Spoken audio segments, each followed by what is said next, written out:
Well, hey there everyone, and welcome back to YouTube Foundry. Thought I'd talk a little bit today about what is going on with YouTube and the algorithm and the drop in views. A lot of people have been commenting about the drops in views over the last month or so, starting about the middle of August. Saw a video yesterday. A friend of mine outside of the country did a video, and he was talking about what's going on with the algorithm and the fact that people are reporting that since the middle of August, their views are way down.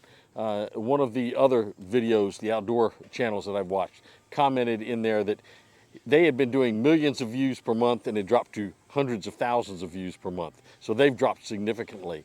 I show you a graph here where my views have gone from in the thousands to almost hardly anything. I've dropped significantly in the number of views I've gotten. So I got curious what's going on there. I've asked some questions and sometimes people will say, well, maybe it's the fact that it's seasonal, that people who are interested in outdoor videos are now interested in doing things outdoors right now and they're not watching videos. Well, that might be okay, except that it's happening across the board with people at all kinds of different niches, all kinds of different videos. It's very frustrating, particularly for small YouTubers. Have other people say, well, maybe the algorithm has just changed. And I think the algorithm has changed probably. I don't have any proof of it, but I have a suspicion that since this happened systematically across a lot of small channels, that there was a change in the algorithm. I think what we do know is that YouTube is putting emphasis on different kinds of things now. They're putting emphasis on how long people are watching, not whether or not they just click on a video. They're putting emphasis on people who are coming back to watch the same creators' videos over and over again, as opposed to people that are just watching randomly. So I think those things are getting more and more preference on the channel. So it behooves you that if you get subscribers, you want to get those subscribers to keep watching your videos over and over and over again. But that didn't seem to be my problem either. As you can see here from this graph, what you can see is that my click-through rate on my videos is actually going up over this same period of time.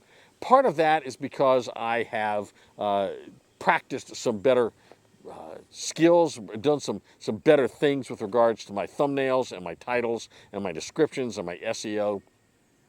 I've tried to focus on that and improving that. And I think that has resulted in a higher level of click-throughs. But when I began to look at what's going on really with my videos and what clued me in that perhaps it really was an algorithm change that I just needed to adjust to, is that when I looked at my impressions have dropped dramatically. Really starting about the middle of August, then my impressions went down significantly. Now, if you look at my views, at the amount of money I was making, if you look at this chart, you can see I made less in June than I did in May. I made less in July than I did in June, and I made less in August than I did in July. And in fact, in September, I'm not even going to get a check in September because I dropped below the $100 threshold, which is a little, concerning, a little embarrassing, I guess, but it's one of those things that happens, right? So if my impressions are going down, but my click-through rate is going up, and my video quality is about the same, I've got to believe that there's something going on with the algorithm.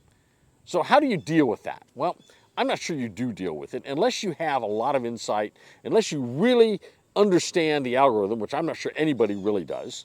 I think that it is something you just have to adjust to, and you have to figure out what that is.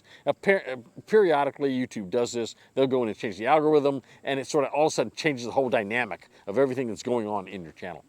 So I think there's 4 things that you need to be focused on during a time like this. First of all, before we get into those 4 things, I want you to recognize that ebb and flow is natural in any kind of business. You're going to have times when you're doing well and times when you're not doing so well. Just because things aren't doing so well doesn't mean it's time to throw in the towel. It just means it's time to think, readjust. I took a pause from my main channel and I wanted to think about what was going on and what I wanted to do next and what my focus was going to be. What was I going to do in order to make better videos and get better results on YouTube? So these are the 4 things that I think all of us need to do while we're struggling to figure out the algorithm and while the algorithm is adjusting to the new reality. First thing you need to do is you need to focus on getting better thumbnails, okay?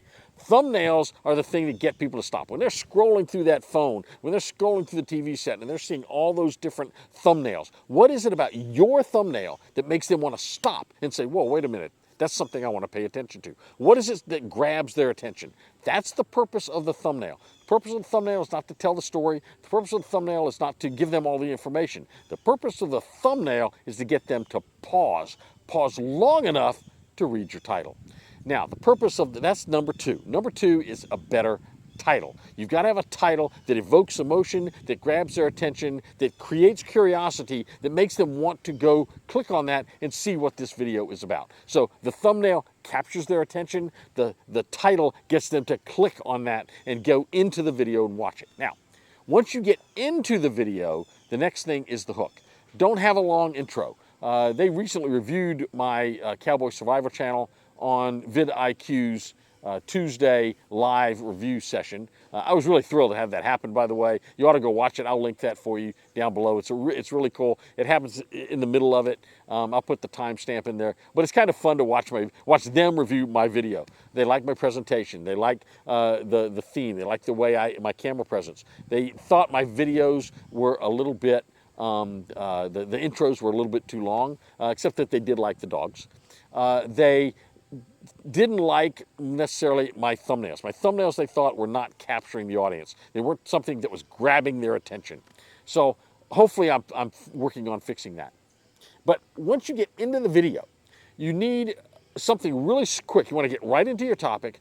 Don't do a whole lot of talking. Get into the topic. And then what you want to do is have a hook, something that grabs the people and say, ooh, I want to watch more of this video. So remember, right now, I believe YouTube is rewarding people who are watching your video for a long time. I've said before, the unicorn is somebody that will subscribe to your channel, watch all your videos, and when they watch a video, they'll watch the whole thing. That's your unicorn viewer, and you'd love to have 100,000 of those watching every one of your videos, right? Doesn't always happen, but that's your goal.